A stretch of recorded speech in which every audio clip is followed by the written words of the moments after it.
Bonsoir à toutes et à tous et bienvenue sur Coast to Coast, le podcast de Tactica. Coast to Coast, une émission qui débriefe l'actualité du basket belge. À mes côtés, pour cette sixième émission déjà, Guillaume Zaracas. Guillaume, bonsoir. Bonsoir Augustin. J'aurai le plaisir de vous retrouver toutes les 2 semaines pour débattre, animer et analyser notre passion pour la balle orange. Suivez-nous sur Spotify et YouTube et rejoignez-nous sur les réseaux sociaux de Tactica ainsi que sur notre groupe Facebook Coast to Coast Podcast pour réagir et poser vos questions.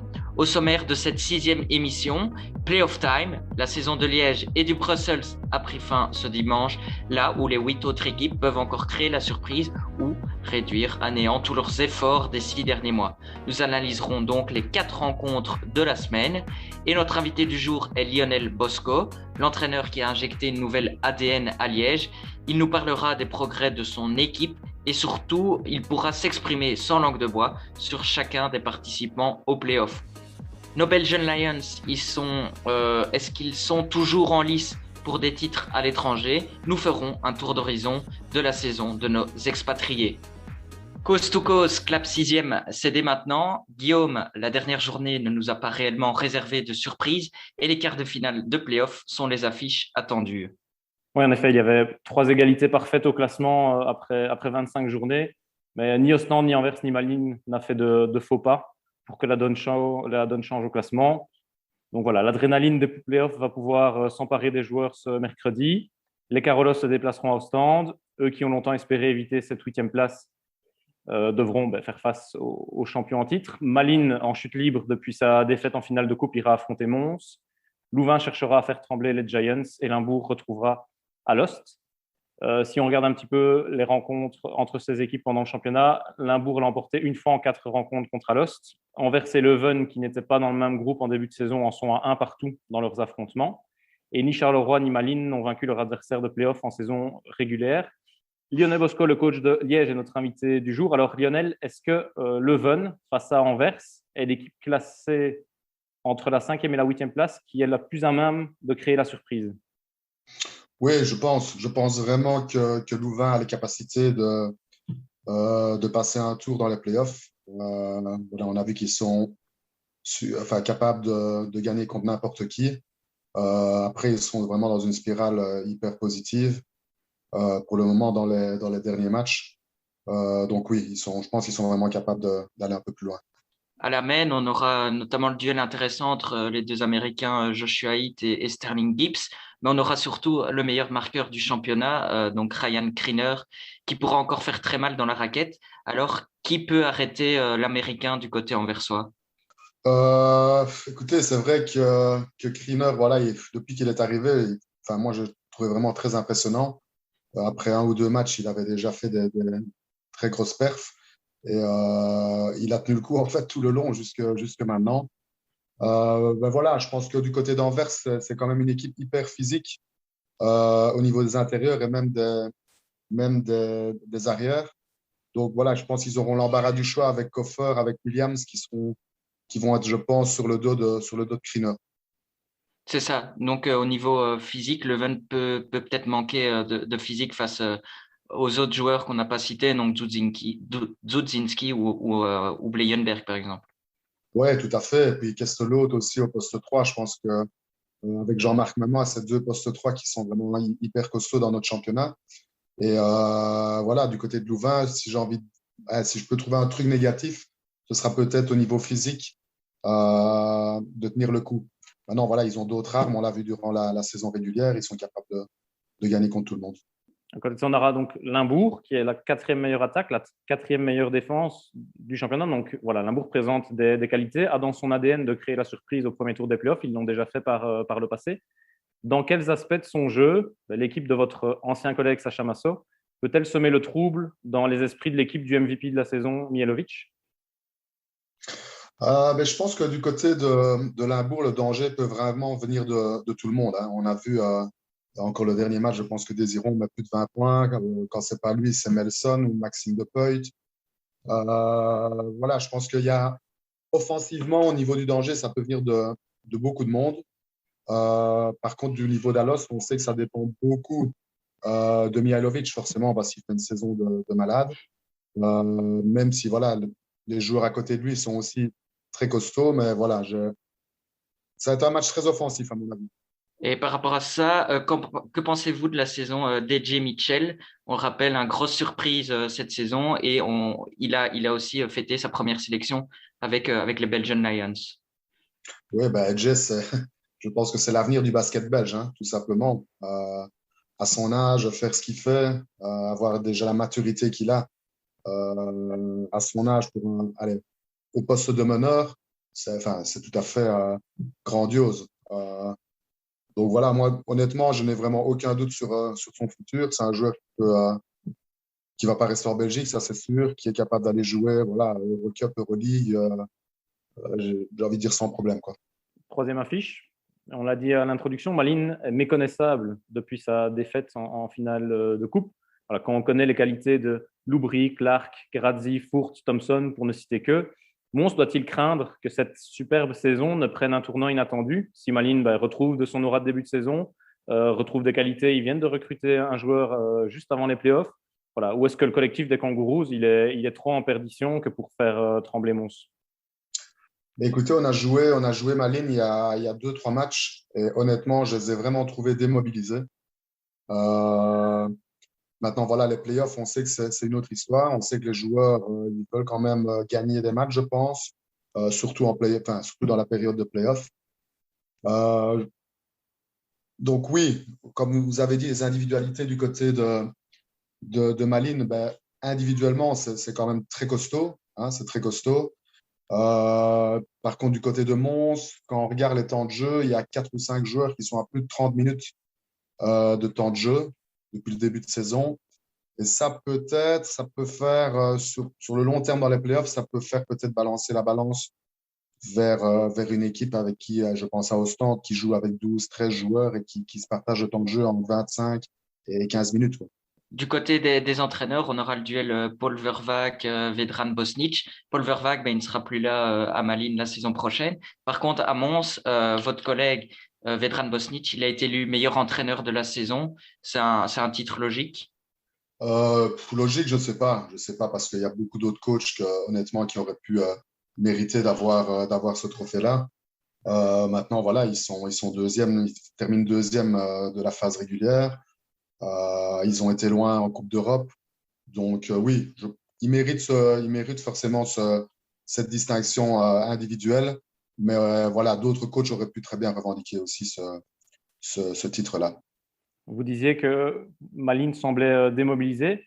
Est-ce que l'annonce du départ d'un coach comme ça en cours de saison, ça ne peut pas jouer aussi dans les esprits? Ils ne devront plus jouer pour ce coach-là l'an prochain. Il y a eu l'objectif principal qui a été loupé peut-être. Est-ce que ça explique cela? Mais je pense qu'inconsciemment, peut-être, ça peut jouer dans les têtes des joueurs. Maintenant, voilà, je suis sûr qu'ils ne le font pas exprès. Mais voilà, inconsciemment, se dire, ben voilà, le coach, il part déjà. Maintenant, je suis partagé parce qu'au final, voilà, les joueurs qui sont là, ben, forcément, ils doivent retrouver un club l'année prochaine. Et forcément, voilà, ils doivent montrer sur le terrain ce qu'ils valent, quoi. Donc, c'est un peu j'ai du mal à comprendre, en fait, cette démobilisation de Malines en fin de saison. Maintenant, c'est peut-être aussi, comme vous l'avez dit, le choc négatif de la défaite de la Coupe de Belgique, peut-être, qui joue aussi dans les têtes et dont ils ne se sont toujours pas remis. Dernière affiche à analyser, c'est ce Classico, qui n'a plus que son nom et son histoire pour faire trépigner d'impatience les supporters, tant les deux clubs ne vivent plus maintenant dans le même monde. Voilà. Charleroi n'a pas su lutter une seule fois 40 minutes contre Ostende cette saison, a toujours perdu de plus de 15 points. Fin de saison programmée à vendredi pour les Carolos? Sans négativité et sans être négatif, je pense que oui. Parce que Charleroi est vraiment monté en puissance jusqu'au milieu de saison, peut-être les 2 tiers. Et puis c'est vrai que sur la fin, pardon, voilà, ils ont peut-être eu un coup dur aussi à un moment avec la perte de Goloman et puis peut-être une démobilisation, mais ça, j'en suis pas convaincu. Donc, ils sont un peu sur une pente, je veux dire, descendante. Et ce qui peut être logique après tant d'efforts et d'intensité qu'ils ont donné depuis le début de saison, hein, ça, on est bien d'accord. Et par contre, à Ostende, voilà, il y a eu des joueurs qui jouent. Enfin, comme je l'ai dit tout à l'heure, c'est des joueurs qui jouent en 15 et 25 minutes. Ils savent pourquoi ils sont sur le terrain. Ils savent qu'ils ne vont pas jouer 35 minutes. Chacun sait qu'il va jouer de toute manière. Euh, donc voilà, ils ont eu encore des petits problèmes avec le Covid. Donc c'est aussi peut-être une mauvaise affaire pour eux parce qu'ils sont en manque de rythme, mais c'est aussi reposer les, le physique des joueurs peut-être qui en avaient besoin. Donc au final, voilà, je pense que Ostende va prendre le pas sur Charleroi. Euh, Quel est le gros point faible des Carolo face à Ostende si on enlève évidemment le budget nettement inférieur? Est-ce qu'il y a ce manque d'expérience, la raquette affaiblie, vous l'avez dit avec Goloman, ou la constance sur 4 cartons, ou évidemment d'autres facteurs? Ben, je pense que Charleroi est fort dépendant de Alex et de Tim, malgré tout.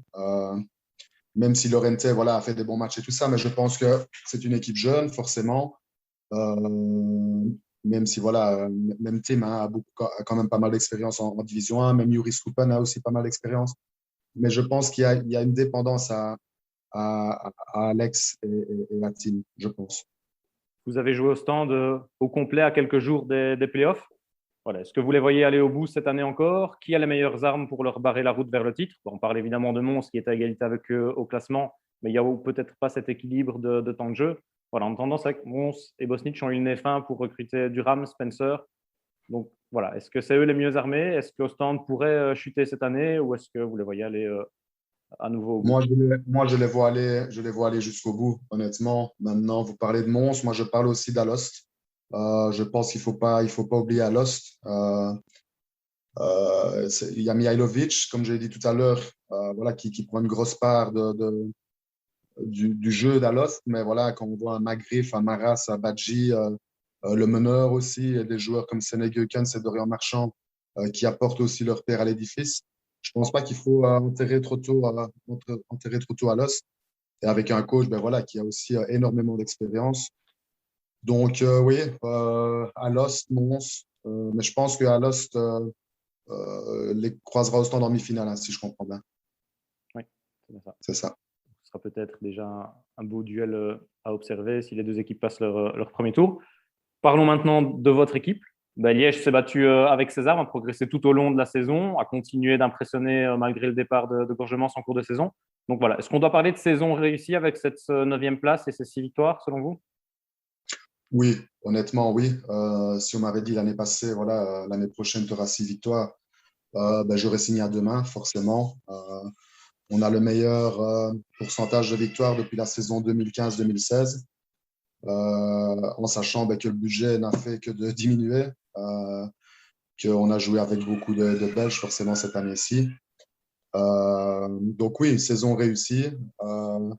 Ce qui est bien, c'est comme vous l'avez dit, on a cessé de progresser tout au long de la saison, en fait. Donc, on est resté sur une pente ascendante et ça, je pense que ça s'est vu. Et même, comme vous l'avez dit, après le départ de Gorgemans, on aurait pu se dire ah ben, il perd Gorgemans, ça va être terminé. Non, je pense que les gars sont vraiment soudés les uns aux autres et ont augmenté leur niveau de jeu pour compenser la perte d'Amaury. Il faut pas oublier la blessure de Yaro aussi, de Lovre Basic, où voilà, on était vraiment sur une bonne spirale à ce moment-là. Plus tôt dans la saison, lors de notre tout premier podcast, on avait analysé le temps de jeu des jeunes belges dans les différentes équipes. Alors, Liège ne faisait pas partie des équipes qui donnaient le plus de temps de jeu aux jeunes. À ce moment-là, c'était même pas mi-parcours. Voilà, on a vu par contre, voilà, je pense que si on ressort les calculatrices maintenant, c'est plus la tendance. On obtiendrait des statistiques autres, tant Potier, Stilman, Duperroy, pour ne citer qu'eux, ont reçu de plus en plus de responsabilités. Comment vous voyez ce projet liégeois évoluer à moyen terme avec ces jeunes? Mais je pense qu'il faut continuer dans cette lignée-là. Voilà, il y a des joueurs qui sont partis ou blessés. Il y a des jeunes qui ont saisi leur chance. Et voilà, je pense que ça n'a pas baissé notre niveau de jeu. Au contraire, on a continué à être cohérent et à regarder l'adversaire pendant quasiment 40 minutes à chaque fois. Donc, c'est vraiment hyper positif pour le futur. Voilà, on sait que nos jeunes, si je dois comparer avec Charleroi, ce ne sont pas des jeunes qui ont joué en Division 2 chez nous. Ce sont des jeunes qui évoluaient en première régionale, voire en TDM2 pour Romain Brouillet. Le reste, voilà, c'était en régional. Hein. Donc, Ça, c'est la différence qu'il y avait avec Charleroi. On peut évidemment pas passer à côté de ce que Milos Bojovic a réalisé dans la Principauté, 2 fois meilleur marqueur du championnat, un rôle de capitaine assumé. Mais voilà, après 4 saisons au Country Hall, le parcours du Serbe, il va s'arrêter. Et son numéro 15, il va être retiré au moins quelques saisons, outre son rôle de marqueur qui a amené Bojovic à Liège. Il a amené, ça va être très simple, il a amené le fait d'être un exemple pour tout le monde. Il faut savoir que Milos, il va avoir 40 ans. C'était le premier dans la salle pour shotter 1 heure et demie avant l'entraînement. C'était le dernier à sortir de la salle pour continuer à prendre des shots. J'ai énormément de respect pour Milos, pour l'exemple qu'il a été. Euh, voilà, on parlait de notre équipe belge jeune, pour tous ces jeunes-là, en fait. Et ça, voilà, c'est une grande satisfaction et je ne le remercierai jamais assez, ça c'est sûr.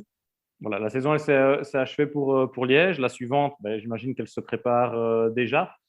Ça et là, on entend des prolongations de contrat, des opportunités qui pourraient s'offrir pour différents clubs avec des joueurs qui deviennent libres. Qu'est-ce que vous pouvez déjà nous dire quant à votre noyau de la saison prochaine? Est-ce qu'il y a des prolongations, des venues en vue? Qu'est-ce qui est déjà sûr? On a quasiment prolongé la plupart de nos jeunes joueurs, hein, comme Duperroy, Malampré, Yarno Mons, Romain Brouillet. Après, voilà, on va devoir se renforcer au niveau du poste 5, forcément. Avec Amaury qui est parti, on va devoir le remplacer. Kevin Stillman s'en va aussi. Donc, on va devoir aussi le remplacer. Donc, voilà. Après, c'est vrai qu'il y a des noms qui circulent, mais il n'y a encore rien vraiment d'hyper concret. Quelles armes Liège devrait idéalement posséder en plus de cette saison pour peut-être viser un petit peu plus haut encore la saison prochaine? Mais je pense on va essayer de franchir encore. Je pense que par rapport à l'année passée, on a déjà franchi un cap déjà par rapport aux résultats, mais par rapport aussi à l'état d'esprit où je pense que maintenant les équipes ne viennent plus à Liège, enfin du moins cette année-ci, en se disant voilà, ça va être un match facile, il suffira de monter sur le terrain pour gagner. Loin de là. Et je pense que le plus dur, c'est pas forcément de renforcer l'équipe avec tel pion ou tel pion, mais ça va être de pouvoir, comment est-ce que je peux dire, de pouvoir faire la même chose au niveau de l'intensité, d'avoir le même état d'esprit, en fait, de confirmer cet état d'esprit qu'on a eu cette année-ci. Parce que voilà, je suis convaincu que même avec moins de talent individuellement, parce que si on prend notre équipe à Liège, on prend chaque poste individuellement, je pense qu'on est moins talentueux que la grande majorité des équipes en Division 1. Par contre, on a cet état d'esprit de conquérant où on n'abandonne jamais. Et voilà, il faut compenser peut-être les lacunes individuelles par cet état d'esprit. Je lisais dans la presse qu'il y avait aussi eu un changement, qu'avant Liège devait chercher des jeunes, que maintenant c'était les jeunes qui se proposaient à Liège, tant le projet voilà, a fini par convaincre, montrer qu'il portait ses fruits. Je lisais aussi que vous ne forceriez pas des jeunes à rester. Est-ce que ça veut dire que certains pourraient attirer d'autres formations et risqueraient de quitter Liège? Oui, probablement, mais je pense que ça doit être gratifiant pour nous de pouvoir lancer des jeunes qui n'ont jamais joué en Division 1 et que d'autres clubs viennent les chercher. Mais ça veut dire finalement que nous, en tant qu'organisation, en tant que coaching staff, on a fait du bon boulot. Ça veut dire qu'on a mis en valeur des joueurs. Après, que le joueur parte, qu'il reste, c'est forcément leur choix. Nous, on doit respecter. Mais bien sûr, on essaye de garder une ossature qui est la même, hein. Ça, c'est le but aussi. Maintenant, voilà, si un joueur doit partir vers une autre organisation, on se serre la main, on se dit bonne chance et on est fier d'avoir pu propulser des joueurs qui partent autre part. Et en parlant d'ossature, cette saison, elle s'appuyait aussi sur certains joueurs d'expérience, comme Bojovic, comme Jarošević, comme Brieux-Lemaire. On veut aussi garder, j'imagine, ce principe d'avoir quelques joueurs d'expérience pour encadrer, pour prendre leurs responsabilités, assumer aussi dans les rencontres peut-être plus difficiles où on ne veut pas spécialement exposer 5 jeunes constamment à des situations peut-être plus compliquées. Oui, tout à fait. Je pense que c'est un peu le même discours à Charleroi, c'est qu'il y a des jeunes, mais les jeunes doivent être encadrés par des personnes plus matures, avec beaucoup d'expérience, comme je le répète, comme Alex Libert. À Liège, ça va être exactement la même chose, avec un Brieux-Lemaire qui est hyper important au sein du groupe. avec un Jarosevic, même chose. Faut pas oublier François L'Ouest, hein, qui est hyper important dans le vestiaire. Donc oui, on essaie de garder cette ossature un peu plus mature, j'ai envie de dire, pour continuer à encadrer de façon positive les jeunes. Merci Lionel pour vos réponses. Après avoir abordé l'Euromillions League, on va faire un tour d'horizon de la saison de nos expatriés. Nos Lions sont-ils toujours en lice pour des titres à l'étranger? C'est ce que nous allons voir. Alors, la Pro A française, elle a dû étendre son calendrier de saison régulière jusqu'au 15 juin. Ayant terminé sa campagne en Euroleague, le club de Lyon, l'Asvel d'Ismaël Bako, y vise le titre. Actuellement troisième, ils sont devancés notamment par Dijon, où Hans Van Wijn livre une magnifique saison. Khalid Boukitchou, lui, il est également parvenu à s'imposer progressivement dans ce championnat et lutte pour le maintien avec Gravelines Dunkerque, qui s'est récemment séparé de Serge Crèvecoeur. Sam Van Rossum, il a lui aussi retrouvé un rythme de compétition plus calme. Valence est quatrième à 2 journées de la fin du championnat et il affrontera Baskonia, d'autres pensionnaires de l'Euroleague, au premier tour des playoffs. Une série, évidemment, qui vaudra la peine d'être suivie. Bilbao et Quentin Serron, eux, ils sont à nouveau dans une situation délicate et ils ont besoin de succès pour se sauver. Ils affronteront Burgos, le vainqueur de la Champions League, le Real Madrid et encore Juventus. Autant dire que leur mission ne s'annonce pas simple. Jonathan Tabou, lui qui avait fait des merveilles avec Manresa en début de championnat, il est maintenant sans club depuis un mois. On part dans un autre pays. En Allemagne, Jean Saloumou, il a fini bon dernier malgré quand même ses 15 points par match. Elias Lassisi, lui, participe au play-off contre une grosse équipe, hein, donc contre le Bayern Munich cette semaine et qui a été sorti, lui, en quart d'Euroleague par Milan. Guillaume, qu'en est-il de nos autres expatriés qui peuvent prétendre à une sélection en équipe nationale? Bien, Maxime Dezeux et la Poulolon, ils vivent une saison assez belle. Ils sont participés au Final 8 de Champions League. Ils reviennent maintenant en Israël. Ils ont 5 rencontres à jouer pour la course au titre. Le Maccabi Tel Aviv semble inatteignable, mais la seconde place, elle est encore accessible dans ce championnat qui n'a donc pas un format de play-off classique, mais un championnat à 5 pour terminer la saison. Andy Van Vliet, qu'on voit de plus en plus souvent avec les Lions, il va débuter les play-offs en Lituanie cette semaine. Manu Lecomte, qui en est à son 3e club de la saison et qui est lui aussi en Lituanie, est déjà éliminé de ces play-offs. Ensuite, on a Retino Bassoan. On l'avait dit il y a 2 semaines, il a été élu meilleur défenseur de Tchéquie avec Nymburk. Et ils sont ultra favoris dans la finale des playoffs qui commencera cette semaine. Il n'a perdu qu'un seul match en saison régulière. Ils sont en train de dominer les playoffs. Donc, on devrait s'attendre à le voir soulever un trophée en fin de saison. Et pour Thomas Akazili, la saison, elle est terminée en Turquie, tout comme celle de Kevin Toumba en Grèce, sorti au premier tour des playoffs cette semaine. Lionel, on arrive à la fin de l'émission et c'est l'occasion de passer à notre séquence habituelle dans Coast to Coast. Donc, on vous a préparé 5 dilemmes. Vous avez droit à un joker. Évidemment, n'hésitez pas à commenter votre choix. Est-ce que vous êtes prêts?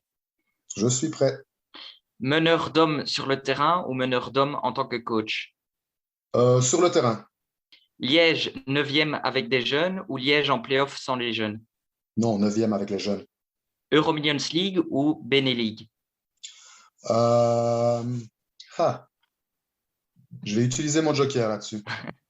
Je vais utiliser mon joker parce que voilà, je suis pas certain personnellement que ça va, comment est-ce que je peux dire, que ça va engendrer quelque chose de positif au niveau basket belge pour les jeunes belges et tout ça.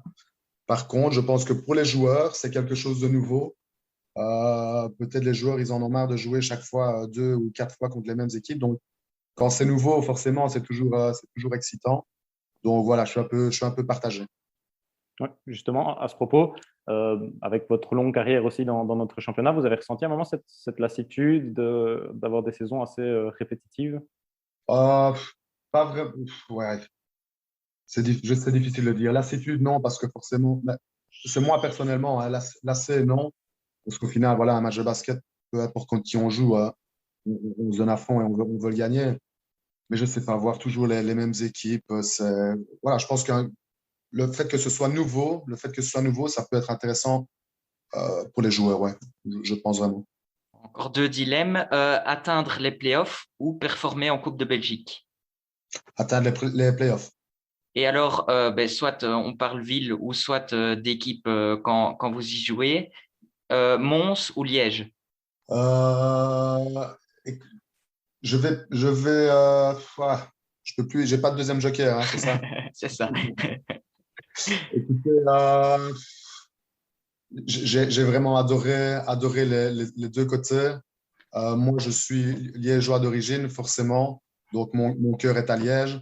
Mais je vous avoue qu'à Mons, j'ai vécu 3 années avec des gens dont je me souviendrai toute ma vie parce que c'est d'une gentillesse. Les supporters montois vont rester longtemps, longtemps dans mon cœur, ça c'est sûr. Merci beaucoup, Lionel Bosco, pour votre participation et votre expertise dans l'analyse des affiches de playoffs. Et on vous souhaite une bonne soirée et une bonne intersaison. Merci beaucoup pour l'invitation. À bientôt. Coast to Coast se termine ici, une 6e émission qui se sera centrée sur l'actualité de notre championnat ainsi que l'actualité de nos Belgian Lions expatriés. Vous pourrez la réécouter sur les réseaux sociaux de Tactica ainsi que sur Spotify et YouTube.